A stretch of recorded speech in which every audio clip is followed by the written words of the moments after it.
Bonjour.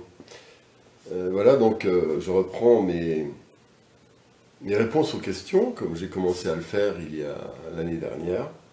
Et en fait, on me pose une question là, comment peut-on vivre de la peinture? Comment peut-on gagner de l'argent et avoir du succès?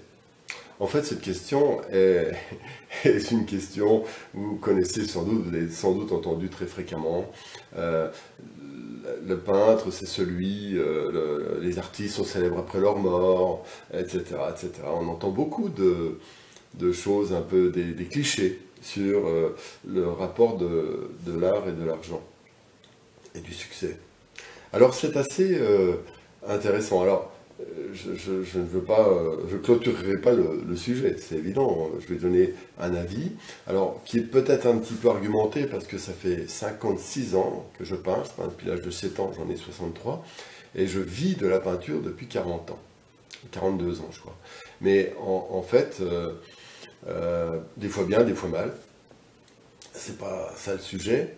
Et donc cette question a été présent tout au long de ma vie, en permanence. Pourquoi? Parce que quand on choisit d'être peintre, évidemment, il y a les exigences matérielles, il faut gagner sa vie. Et donc, un grand slalom se commence, qui est fait d'insécurité, de réussite, d'échec. Et voilà la vie d'artiste. Et alors parfois, comment dire, lors des succès, on peut gagner un peu d'argent, par exemple, puisque c'est la question numéro un. Effectivement, faire un métier, c'est développer des savoir-faire et gagner sa vie avec.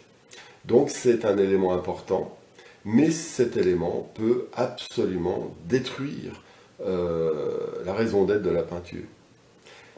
C'est-à-dire que en même temps, il est difficile de peindre 6 heures par jour, par exemple, ce qui me semble un minimum, un peu comme toutes les personnes qui font un métier, on pratique 5-6 heures par jour, 7 heures par jour, c'est un minimum. Et puis faire autre chose. On ne peut pas être barman et puis peindre 6 heures par jour. C'est presque impossible. Donc, il y a en même temps cette obligation d'être totalement engagé dans la pratique, dans l'étude, au début, puis enfin voilà, dans la production d'œuvres. Et en même temps, comment dire, avec le risque que ça ne marche pas.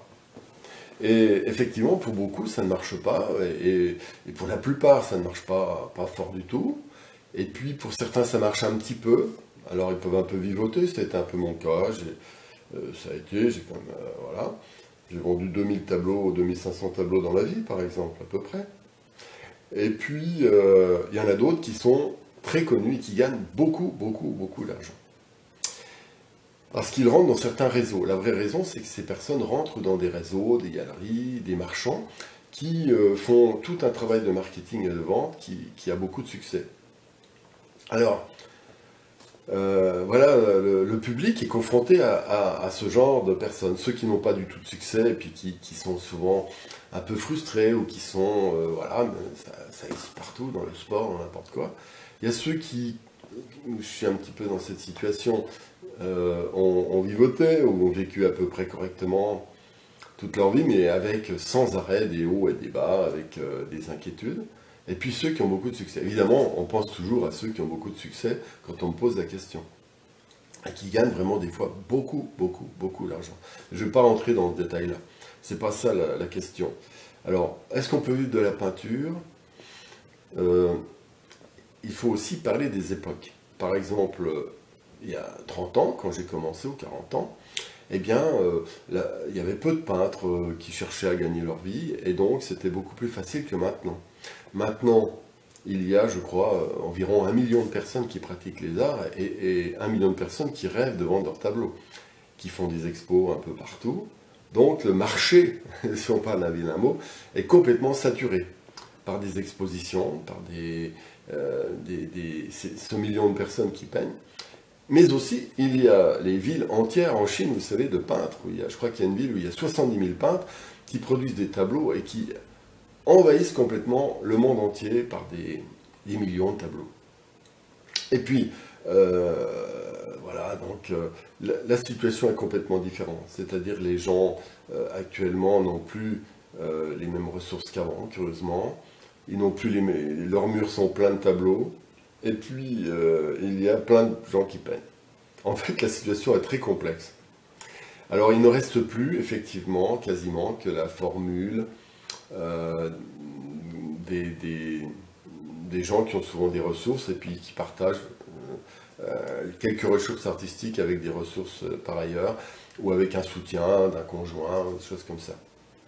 Mais c'est très difficile de faire ce que j'ai fait il y a 40 ans, parce qu'il y a presque plus, on pourrait dire, de moyens d'avoir accès à un public et d'amateurs, etc. Bon, même si c'est pas l'élément principal de la peinture, voilà, je réponds à la question. Donc je dirais, il est très difficile de vivre de la peinture aujourd'hui parce que le contexte a changé. Les murs sont pleins, des millions de gens peignent, les Chinois envahissent la terre de tableaux, ainsi comme les Russes l'ont fait il y a 25 ans, si vous vous rappelez, quand il y a eu l'ouverture. Donc en fait, il y a une espèce de marasme, je dirais, dans la peinture un peu classique, hein. Après, il y a l'art contemporain, mais c'est autre chose. C'est un art de communication et de spéculation, c'est un peu différent. Et accéder à ce monde-là, bon, je n'ai pas vraiment les compétences pour en parler, mais je ne pense pas que ce soit des compétences artistiques qui soient nécessaires, mais plus des compétences de marketing, de relations, d'entre gens. Voilà. Alors, il reste. Alors maintenant, est-ce qu'il est possible de lire la peinture? Eh bien, les solutions qu'utilisent beaucoup de peintres que je connais, j'ai des amis qui ont d'abord ont développé une certaine sobriété.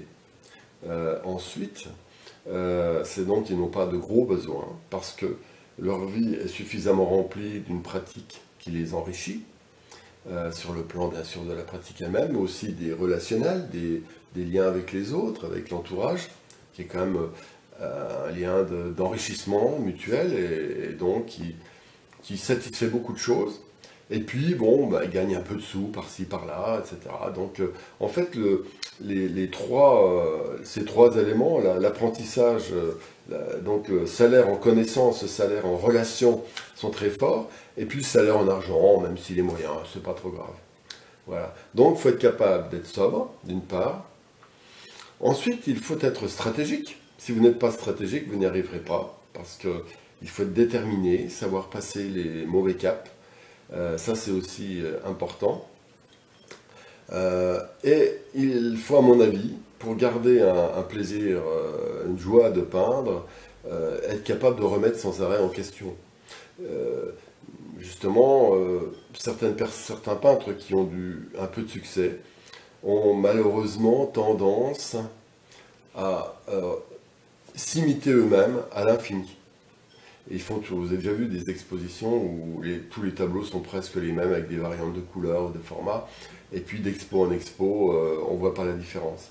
En fait, l'imitation de soi-même, c'est quitter délibérément, c'est quitter le monde de l'art. Et là, on arrive à un autre domaine, c'est celui du véritable sens de l'art.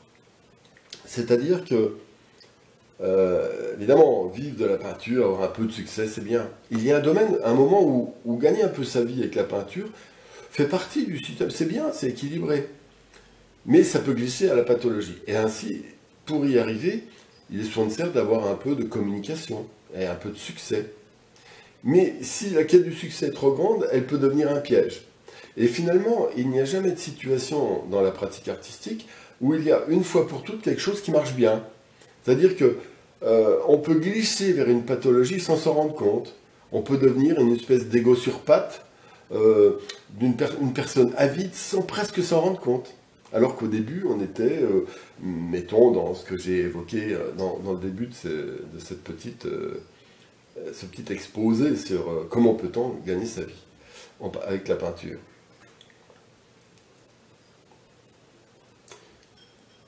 Donc il faut être extrêmement stratégique, calme, savoir encaisser, ça c'est aussi important. Et puis ensuite, trouver, la vie est curieuse, c'est qu'on trouve sans arrêt des connexions. Quand on est porté par cet enthousiasme, on crée des connexions avec beaucoup de gens. Et puis, les choses se font elles-mêmes. Ce n'est pas mécanique. On ne dit pas, bon, je vais mettre tant d'argent pour une communication qui va me permettre de faire ça. On ne peut pas calculer. En fait, le monde de l'art, même sur le plan économique et social, ou du succès, est une espèce de fluctuation permanente. Alors, je dirais aussi que supporter l'échec, je viens de le dire, c'est très important. C'est un peu un danger, parce qu'il peut y avoir derrière l'aigreur, comment dire, une frustration, une angoisse. Mais supporter le succès, comment dire, le succès est infiniment plus dangereux, pour les raisons aussi que j'évoquais, c'est-à-dire la tendance à se reproduire sans arrêt dans le cadre du succès. Et puis cela implique souvent que notre ego s'empare de l'image qui revient, et cette image devient nous-mêmes. À ce moment-là, on n'est plus qu'une coquille vide. C'est donc un piège très très grand. Donc il y a le piège de l'échec, le piège du succès. C'est pour ça que les choses sont ailleurs. Et je dirais pour conclure que sans une démarche de l'esprit, avec un intérêt pour la beauté, sans une attitude de calme, si on oublie qu'on est impermanent et puis que c'est pas grave en fait tout ça, ce qui est important c'est la clarté, le rapport avec le monde, avec les autres, avec soi-même bien sûr. Si on oublie tout ça, on n'a pas grand chose, qu'on peigne ou qu'on fasse n'importe quoi, on peut être trader, ça revient au même. Par contre,